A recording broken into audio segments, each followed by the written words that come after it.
Assalamualaikum warahmatullahi wabarakatuh. Seorang nelayan asal Madura bernama Jaka hidup sederhana di tepi pantai, bekerja keras demi keluarganya. Setelah mendapat kapal bantuan dari pemerintah, ia mulai melaut sendiri. Tapi di suatu subuh, badai besar datang. Kapalnya terguncang hebat dan ia kehilangan kesadaran. Saat terbangun, Jaka sudah terdampar di sebuah pulau asing yang tak dikenal. Di sana, ia menemukan 5 wanita turis dari Jakarta yang juga terjebak di pulau tersebut hanya dengan pakaian pantai. Tanpa alat komunikasi, tanpa makanan cukup, dan tanpa kepastian akan diselamatkan, mereka terpaksa bertahan hidup bersama. Tapi ketika harapan hampir habis, Jaka mengambil risiko terakhir, menyalakan suar buatan dari sisa-sisa barang yang ia temukan. Apakah mereka bisa selamat? Dan bagaimana hidup mereka berubah setelah pulau itu? Penasaran dengan cerita lengkapnya? Jangan lupa like, komen, share dan subscribe channel Rahasia Ranjang untuk melanjutkan menyaksikan cerita ini. Di ujung timur Pulau Madura, terdapat sebuah desa kecil yang hidup berdampingan dengan deburan ombak dan langit yang tak pernah malu menampakkan bintang. Di sanalah tinggal seorang pria bernama Bisma, yang lebih akrab dipanggil Jaka oleh para tetangganya. Jaka bukan siapa-siapa. Ia hanya seorang lelaki biasa, dengan kulit yang terbakar matahari dan tangan yang kasar karena tali kapal. Tapi di balik tubuh yang lelah, Jaka menyimpan cinta yang dalam untuk keluarganya. Ia hidup bersama istrinya yang sederhana dan 2 anak yang masih duduk di bangku sekolah dasar.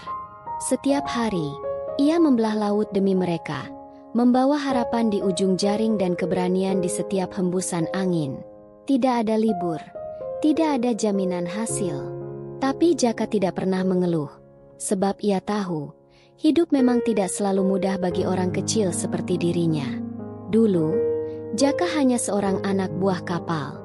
Ia ikut berlayar bersama nelayan-nelayan yang lebih tua, hanya menerima upah setelah hasil laut dijual. Kadang cukup, seringkali tidak. Istrinya harus pandai menyisihkan beras, mencampurnya dengan singkong, agar cukup sampai minggu depan. Jaka pernah berpikir untuk merantau ke kota, tapi setiap kali menatap wajah anak-anaknya, ia urungkan niat itu. Baginya, lebih baik hidup sederhana bersama keluarga, daripada hidup mewah tapi jauh dari mereka. Suatu hari, datang kabar dari pemerintah. Akan ada bantuan kapal kecil untuk nelayan mandiri. Jaka tak berharap banyak, tapi ia mencoba mendaftar. Beberapa minggu kemudian, namanya disebut. Dan sejak itu, hidupnya berubah. Kapal itu tidak besar. Catnya mulai pudar, dan mesinnya kadang batuk-batuk saat dinyalakan. Tapi bagi Jaka, kapal itu seperti hadiah dari langit. Ia bisa pergi melaut sendiri, memilih jalurnya sendiri, dan membawa pulang hasil tanpa harus dibagi dengan pemilik kapal. Malam pertama ia berlayar sendirian. Ia menangis pelan di atas geladak. Bukan karena takut, tapi karena bangga. Untuk pertama kalinya dalam hidup, ia merasa memiliki sesuatu yang benar-benar miliknya. Ia tahu, tanggung jawab di pundaknya kini lebih berat. Tapi ia siap, karena ini semua untuk keluarganya.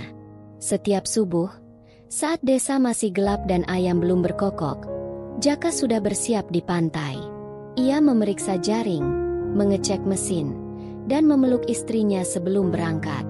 Anak-anaknya masih tertidur saat ia melangkah ke laut. Tapi dalam hati, ia selalu menyebut nama mereka satu persatu. Laut kadang bersahabat, kadang marah.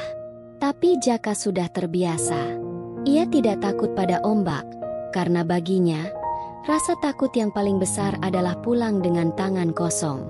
Dan itu bukan pilihan. Tidak selama ia masih punya tenaga dan kapal yang bisa mengapung. Namun meski hari-harinya dipenuhi keringat dan garam, hati Jaka selalu hangat. Ia sering berkata, "Aku bukan orang kaya, tapi aku laki-laki paling beruntung karena bisa melihat senyum anakku setiap malam."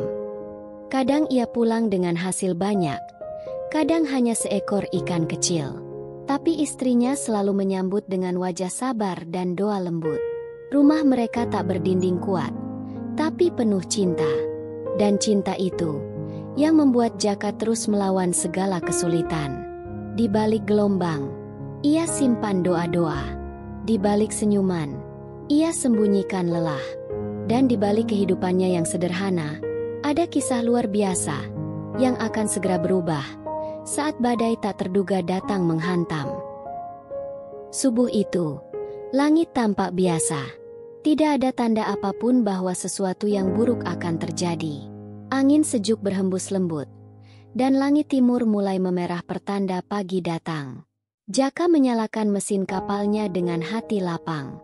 Hari itu ia berencana menangkap ikan lebih jauh dari biasanya, berharap bisa membawa hasil lebih banyak untuk biaya sekolah anak sulungnya yang sebentar lagi masuk SMP.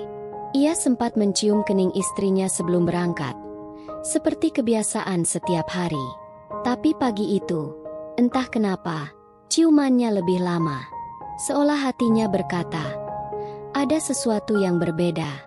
Laut menyambutnya dengan damai. Kapal kecilnya membelah ombak dengan lembut, seakan alam masih bersahabat.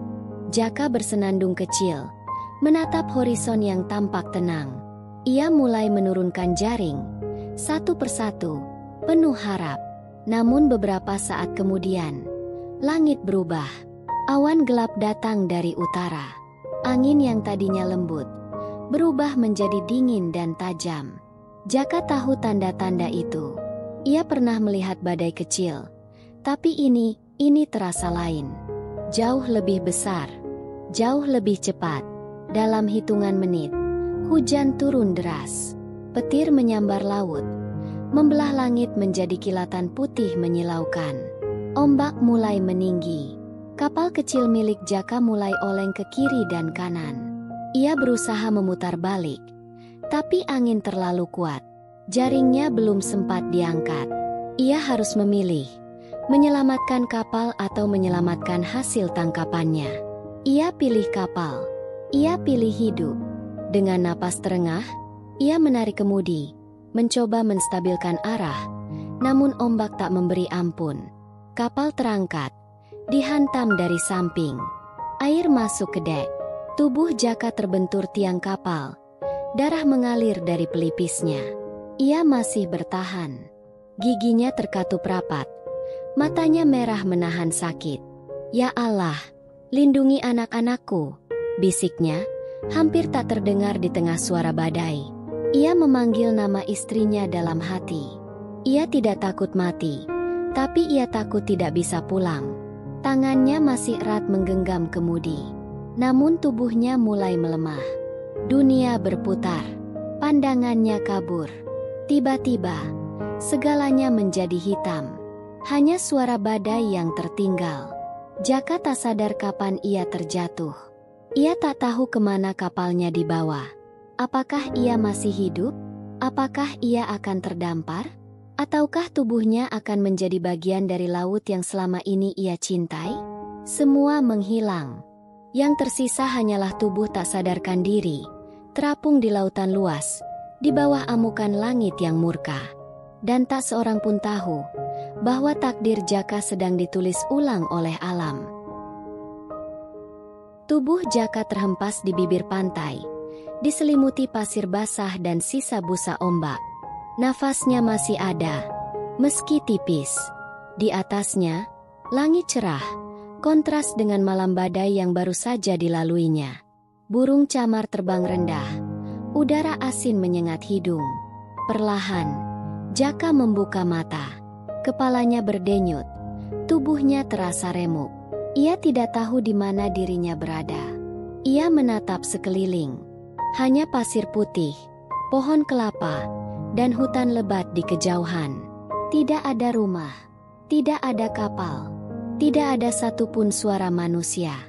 Dengan sisa tenaga, Jaka duduk. Ia berusaha berdiri, tapi lututnya goyah. Rasa lapar dan haus mulai menyerang. Ia berjalan tertatih menyusuri pantai, berharap menemukan tanda kehidupan. Namun tak ada apa-apa. Seakan pulau itu baru dilahirkan dari dasar laut. Di balik pepohonan, hanya keheningan yang menyambut. Tapi lalu, Di kejauhan, Jaka melihat sesuatu bergerak. Sosok manusia, tidak hanya satu, tapi 5. Ia refleks bersembunyi di balik semak. Mungkin itu penduduk? Atau ternyata, kelima sosok itu adalah wanita-wanita muda. Mereka tampak kebingungan. Pakaian mereka tipis seperti orang yang baru saja pergi berlibur ke pantai. Jaka sempat terdiam. 5 wanita, muda, cantik, dan ketakutan. Mereka seperti tersesat atau terdampar, sama sepertinya.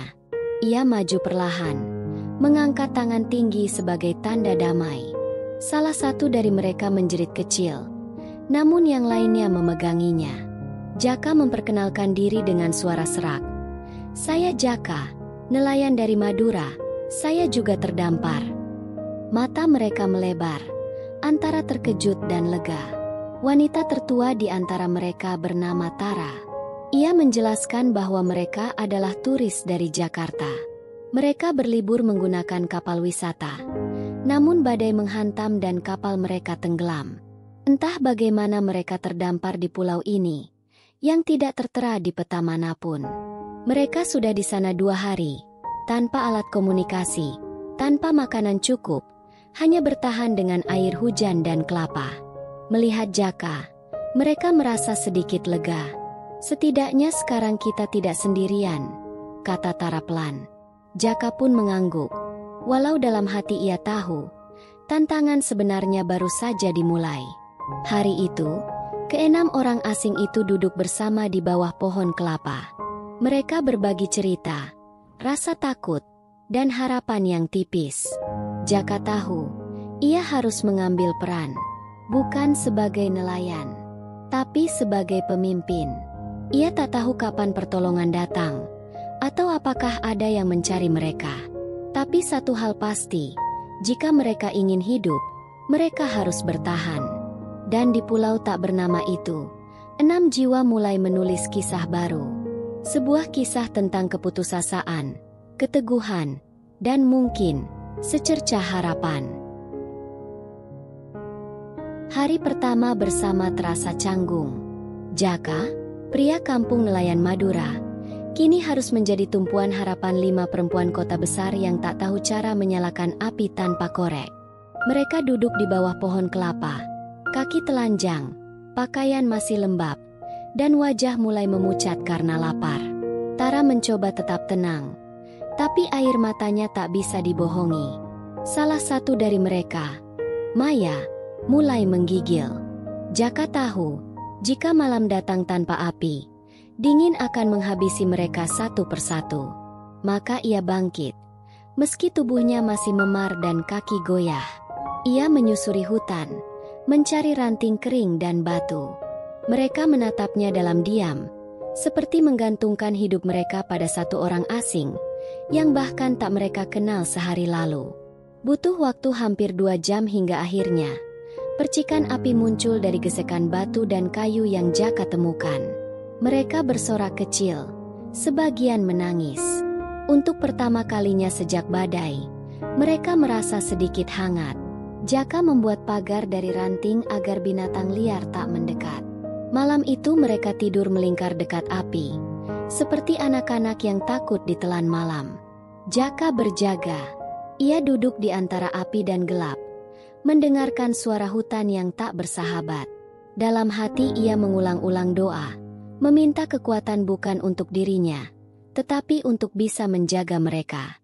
5 wanita yang kini menjadi bagian dari tanggung jawabnya. Keesokan harinya, mereka mulai belajar hidup dari alam.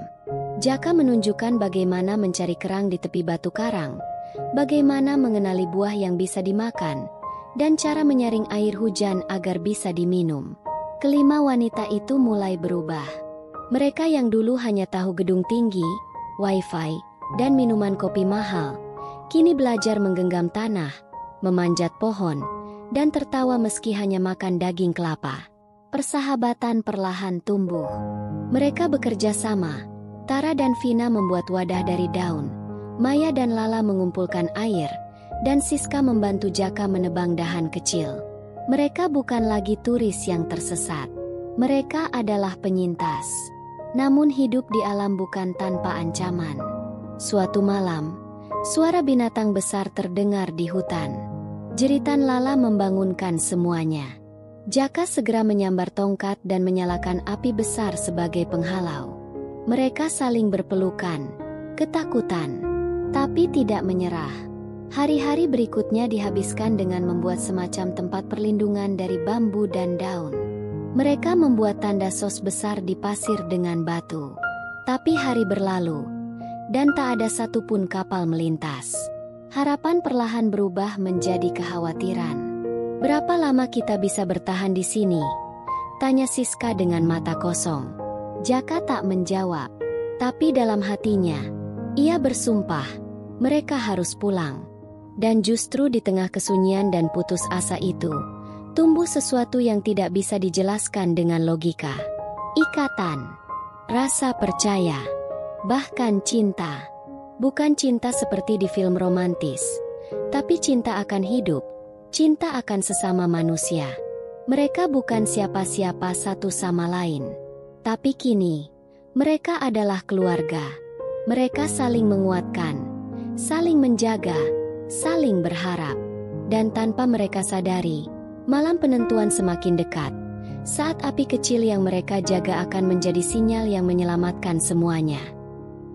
Malam itu lebih sunyi dari biasanya. Api unggun yang biasa menyala redup, kini padam karena angin kencang yang datang mendadak dari arah timur. Langit tertutup awan gelap. Tak ada bintang, tak ada bulan. Tara duduk memeluk lutut. Wajahnya pucat. Matanya kosong menatap pasir. Maya terisak pelan. Siska dan Vina saling bersandar tanpa kata.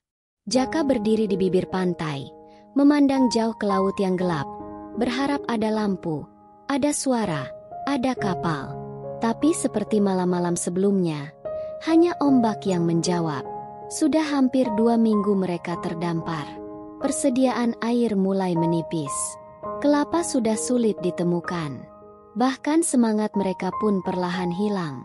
Tapi malam itu, takdir berkata lain. Jaka, dengan mata yang sembab karena lelah dan tanggung jawab, mendadak melihat sesuatu di kejauhan.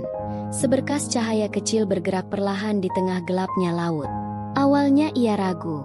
Mungkin hanya halusinasi. Tapi cahaya itu bergerak. Ia sontak berteriak memanggil yang lain. Ada cahaya. Kapal. Ada kapal lewat. Semua langsung bangkit. Setengah panik, setengah tak percaya. Tara menatap ke laut sambil menangis.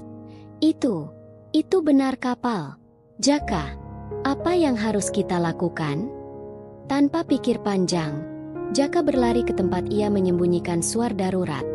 Sebuah alat sederhana yang ia buat dari botol, minyak kelapa, dan kain. Tangan Jaka gemetar saat ia menyalakan api. Api kecil, tapi cukup untuk membakar sumbu suar buatan itu. Nyala merah jingga memercik ke langit malam. Ia berdiri tinggi, mengangkat suar setinggi mungkin. Mereka berteriak sekuat tenaga. Tolong! Di sini! Kami di sini! Detik-detik terasa abadi. Suar mulai meredup. Harapan seperti tercekik. Tapi tiba-tiba cahaya di laut itu bergerak mendekat. Lebih terang, lebih jelas. Dentuman mesin kapal terdengar pelan, lalu semakin keras. Suara itu, bagi mereka, adalah simfoni kehidupan. Mereka saling berpelukan sambil menangis. Kapal penyelamat akhirnya merapat ke pantai. Beberapa orang berseragam turun dengan senter dan membawa selimut. Seorang petugas berkata, "Kami menemukan sinyal api kalian dari jarak 3 mil laut. Syukurlah kalian hidup." Tara pingsan dalam pelukan Maya.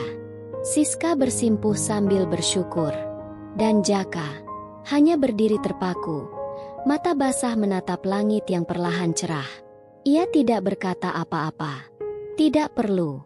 Wajahnya cukup bicara tentang kelegaan, tentang kemenangan kecil atas maut, dan tentang janji yang akhirnya ia tepati, membawa mereka pulang. Beberapa hari kemudian, Jaka kembali ke rumah. Anak-anaknya menyambut sambil berlari memeluknya. Istrinya menangis di pelukannya. Tak henti-henti mencium wajahnya yang kurus. Di berita televisi, kisah penyelamatan mereka jadi sorotan nasional. Tapi Jaka tak peduli. Ia kembali ke kapalnya, kembali ke laut. Namun sesuatu dalam dirinya telah berubah. Ia tahu, laut bukan hanya tempat mencari nafkah, tapi tempat di mana hidup bisa berubah sekejap. Dan di hatinya, kenangan tentang pulau itu, tentang 5 wanita, tentang keberanian, tentang cahaya kecil di malam tergelap, akan hidup selamanya. Karena kadang, yang menyelamatkan manusia bukan hanya kapal, tapi keberanian untuk menyalakan satu suar, meski di tengah malam paling pekat.